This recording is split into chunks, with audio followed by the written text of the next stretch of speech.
Hi everyone, this is Ida with Created to Create. I'm back with part 3 of the ribbon organizer, and in part 3 we're going to make the top tray. And I'm sorry I can't position, my phone doesn't go up any higher. The top tray right here to the ribbon organizer, and of course here's the bottom, the center, and then the top. Remember, I made that into a tray. Let me turn it sideways. I don't know if I can get it in, guys.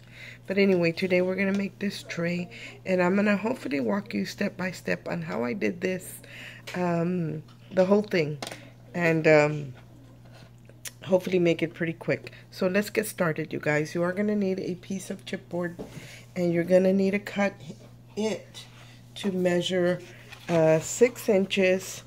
And I'm just going to write it down on the back. I'm not going to cut it right now.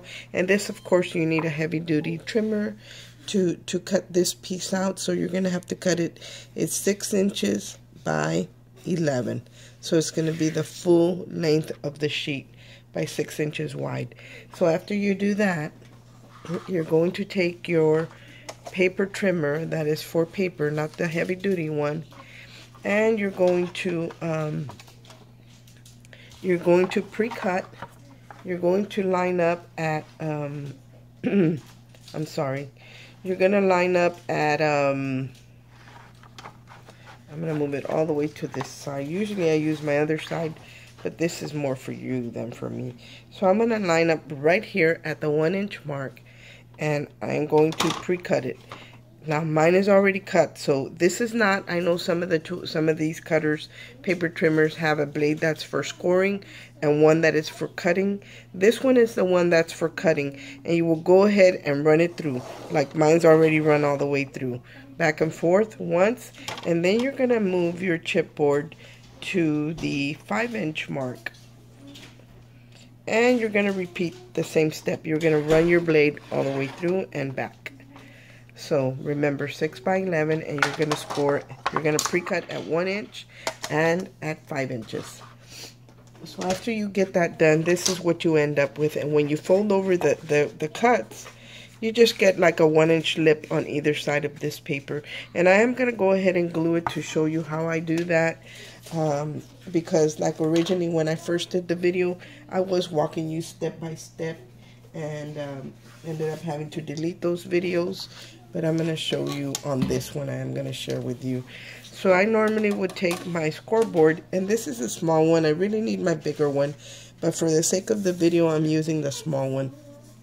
And I'm going to score it, guys, at 1/4 of an inch, or maybe 3, even a little bit more. Maybe, yeah, no, let's do it 1/4 of an inch. And then I'm going to flip it around, because this is the little one. Now, if you have the big one, you don't have to, but because I have my little one, of course I have to. And I'm done with the scoreboard. I can move that out of the way, and I'm done with my scoring tool, and I can put that away. Now I'm going to need a bone folder, so you're going to need a bone folder, and what I want you to do is fold that line that you just scored, because we're going to glue that to the bottom of to right here on this edge before the cut. It's going to be on the bottom of our tray. So I'm just going to take whatever glue I have here. In this case, it's going to have to be the beacon, because I didn't pull out my other glue, and I don't want to stop the video to do that. And I'm just going to add a little bead of glue all along this edge.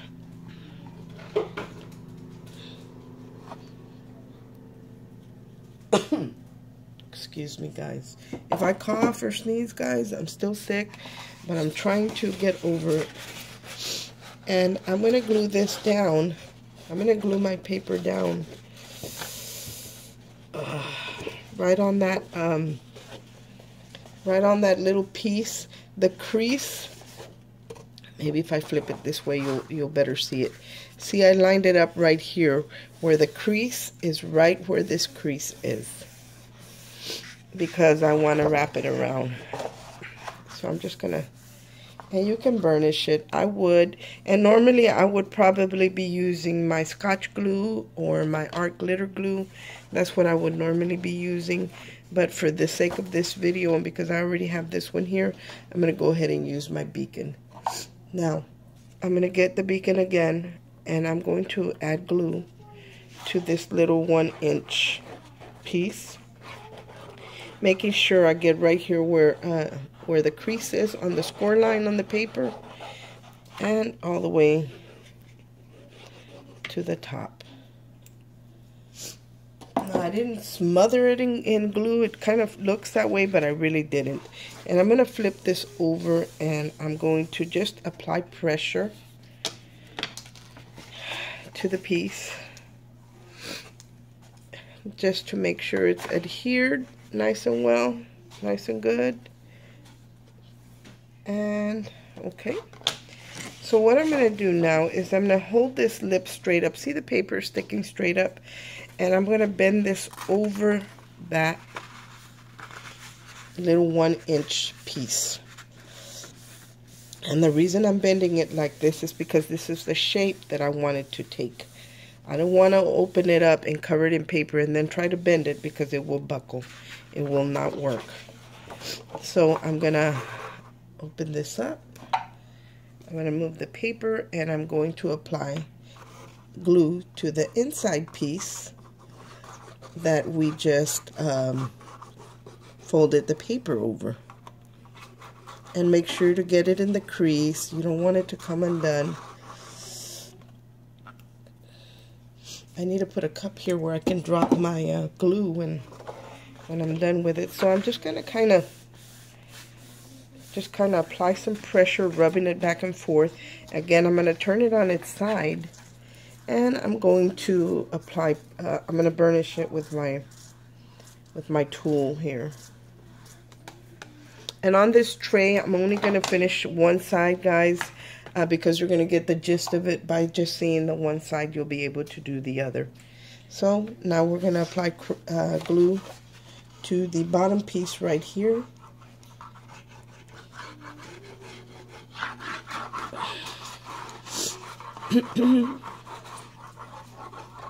So make sure you have plenty of glue down.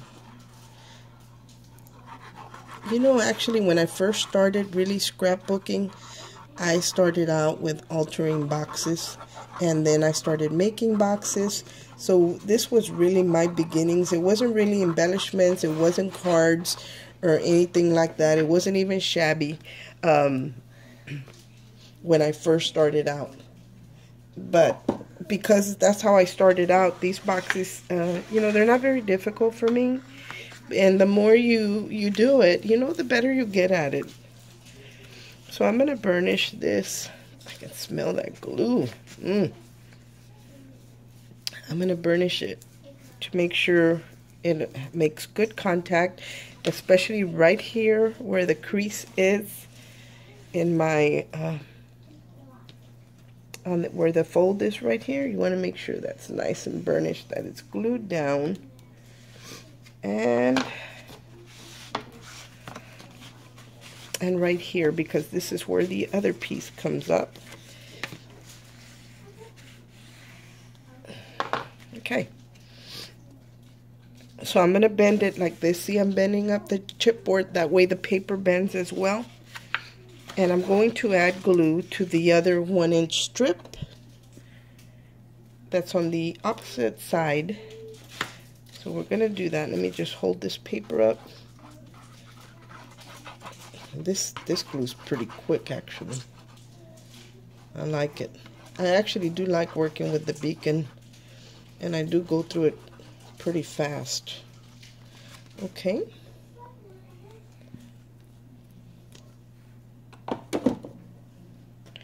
I'm going to turn it on its side and burnish. Again, making sure that the paper is making good contact with the chipboard. Make sure I don't have any on my table. Nope, looks good. Yeah, that's pretty good right there. So it's nice and glued, but see how the paper is almost sticking straight up because of the way I folded this and was holding it up to make sure, you know, that it follows, not that the chipboard follows the straightness of the paper, but that the paper is bent to conform to the shape of my shelf that I'm making, or my tray that I'm making. Now we're going to go around and we're just going to fold over. We're going to fold over the paper right here, making sure to crease it. And we're going to barely make it to the other side of this. So maybe I should have scored this maybe a little bit less, maybe 1/8 of an inch less. But it's still, we're still going to make it. It'll be okay. And this is a full, I used a full 8.5 by 11 sheet of paper to cover it. So I'm going to go ahead and add glue to this piece.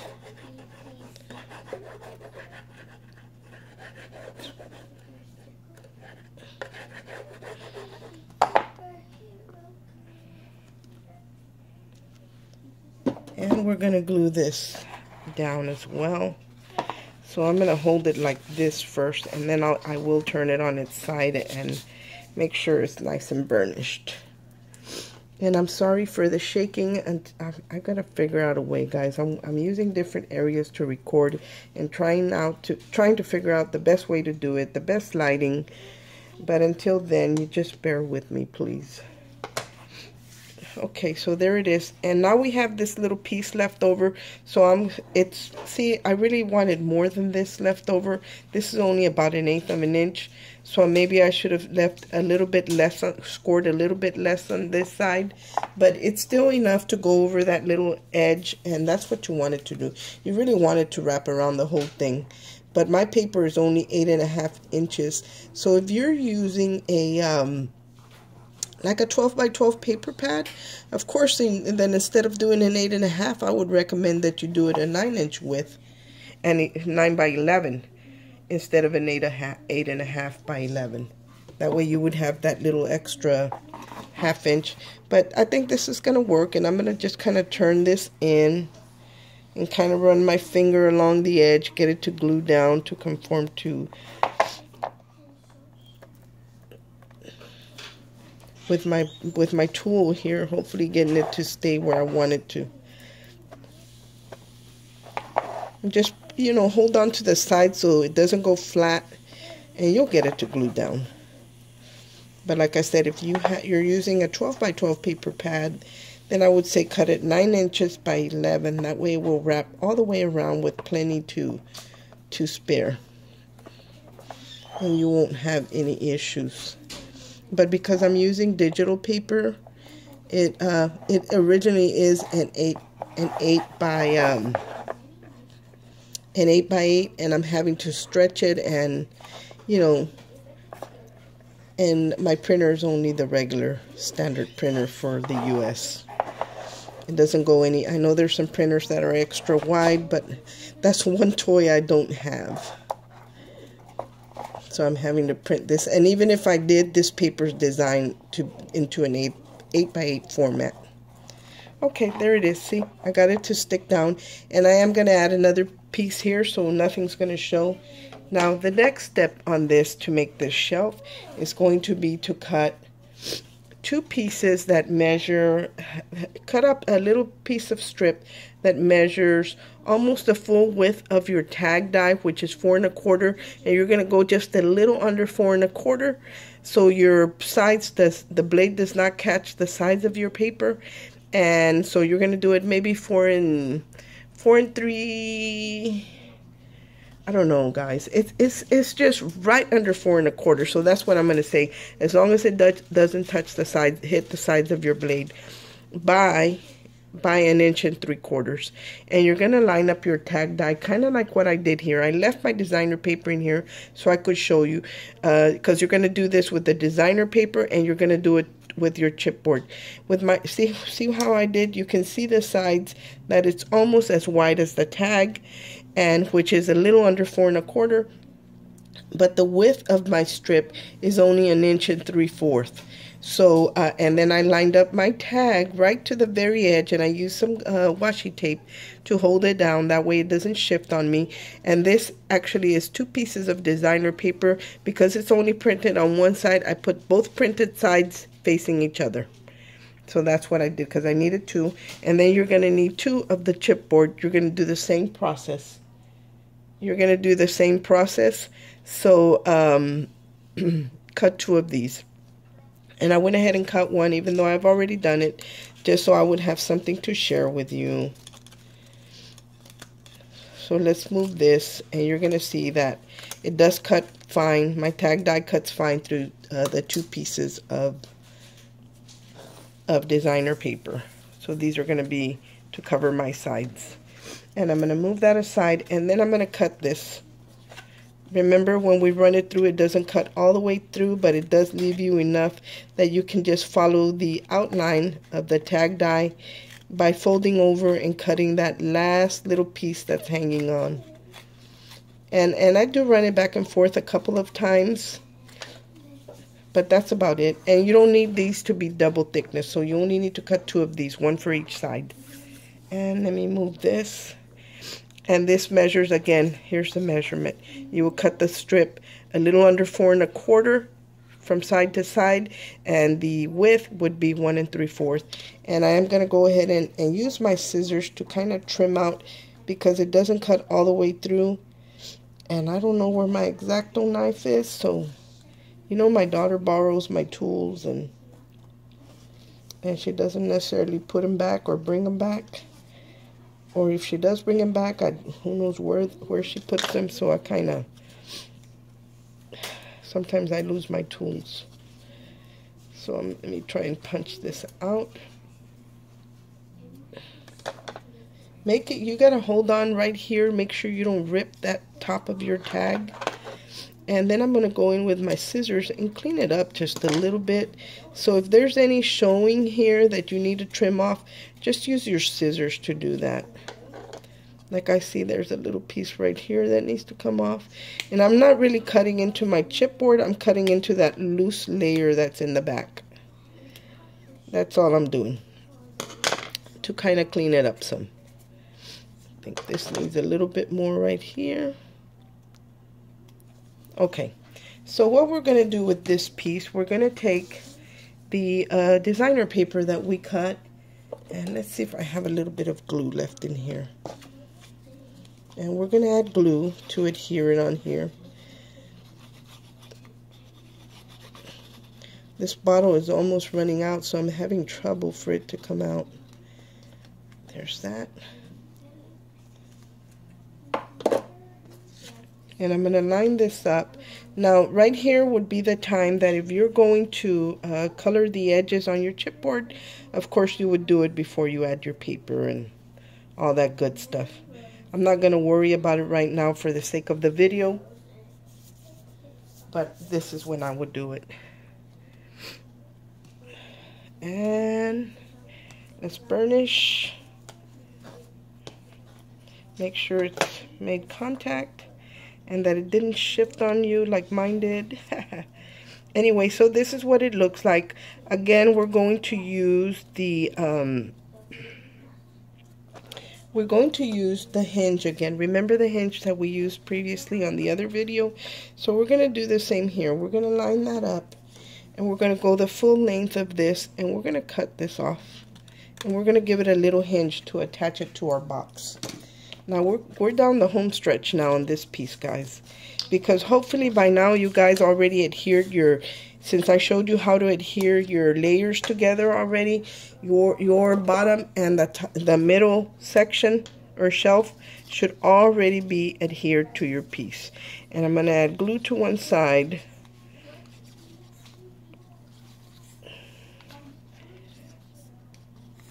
Come on. I guess I'm out. I'm trying to squeeze every little bit out, guys, instead of just throwing it away and be done with it. So I'm going to add some of this beacon. And I'm going to attach this little piece. I want the hinge, one of the hinges facing up, because that's going to go under my tray. So this is what you want right here. Make sure it's nice and glued. Shift it. And make sure it doesn't shift, that it lines up on the back. See how it lines up? And just burnish. Make sure it's nice and burnished. Now we're going to attach it to the end of the top tray. And I'm going to go ahead and add glue here. I'm going to add glue again. We're going to do the perimeter. So we're going to go around this perimeter with the glue. And then on the bottom, like we did on the previous video, we're going to follow the outlines of our little shelf here. So I'm just adding glue all the way around. And I'm going to add glue to the bottom where that little piece is going to stick. Okay, let me close this up. And I'm going to add this to the bottom, lining it up with the shelf. Even if we have to go back and trim, guys, because it looks like we're going to have to, we can do that afterwards. But just kind of hold your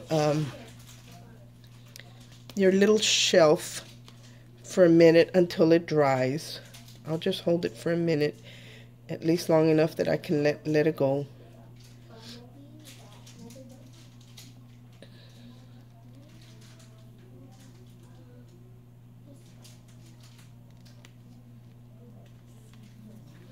And if, well, no, I was going to say if you have a clamp or something, but there would be no way really to clamp this in.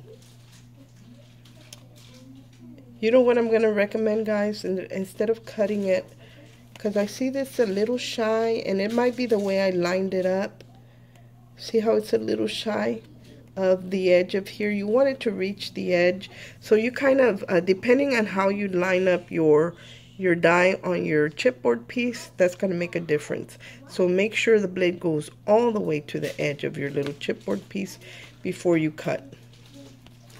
And let me clean this up right here. I can see some glue in there. Let me grab something real quick and clean that up really, really quick. Okay, so there's our piece. I can see that this little pink piece is sticking out, and at this point I could just cut it off, and I'm going to do that right now. Just take some scissors and just kind of trim that to line up with the edge of your box. I didn't want to unglue it. See how it's flush now? That's what you want it to be. Right here it looks pretty good except for the pink piece, and I'm going to trim that off a little bit. There. And that's all I needed to do here. Now, at this point you would cut the strip that's going to cover this, but only after you attach the other side. Since I didn't cut two, I only cut one, I can't add my piece right here that's going to measure 4 inches or 4 1/8 by 11. And I'm going to put all the measurements are going to be in the description box, guys. So anyway, this is how we're going to do it. To adhere it to our box, we're going to do the same thing that to our shelf. We're going to do the same thing that we did on the previous ones. We added glue to the outside on both sides. And I'm going to move this aside. We're going to add glue to both sides after our box is put together, after both the sides are on and the bottom is covered up. And then you're going to get your box. You're going to get your box, and you're going to line up the holes right here on your tag die. These holes you're going to use to line up your top tray. That's how I was able to get it to look that way, because I lined up with the holes and the top of the die. And you're going to line this one up and put a bull clip or something here to temporarily hold it till it dries. And you're going to do the same on the other side. So both my sides are lined up all the way to the top, following the shape of the tag, because these pieces will line up perfectly with your tag die. So that's how you attach this, guys. So remember, go back and see how we did 1 and 2, and by this point you should have already had these together, put together, and then of course now the top one. If you have any questions, if I didn't explain it right, please feel free to ask. but I hope that this explains it enough for you. I'm going to see if I can post a link to the paper that I have been using. This is a digital paper, and I'm going to try and post the link for it because I have had more questions of it. And although it is in my, if you go to my hop, from the hop for the Shabby Chic Queens, the link is there as well, so you can find it there. And but that's all I did, guys, to put this together. Now at this point, you would want to add the legs to it, but for me, I think it's more practical without. But if I was gifting this to someone, which I probably am, I'm going to put some beautiful decorative legs, whether they be the Tim Holtz ones or ones that I get at the craft store, because the ones I did on my other one are from Hobby Lobby. Because, let me turn this around, because this doesn't have a flat edge, it's hard to use a leg that comes up. So the other leg was really small, the decorative piece that was in the front. That's why I used that. I wouldn't have been able to use the Tim Holtz here because it comes up, the metal piece. And you might like that look. Just try different ones and see what you like. But for me, for practicality, I would say without, for my personal self. But again, if I'm going to gift this to someone, I want to make a pretty presentation, I would use the decorative legs. Now that we're done with this box, hopefully I'll be able to swap out the picture that I have in the thumbnail, and I'm going to decorate this and replace that picture with the new one, so you can come back and look at it afterwards, and it should be there. Thank you guys for watching. I hope that this helped you and that I explained everything in a way that you understood it. Thanks for watching. Everyone have a great day and God bless. Bye.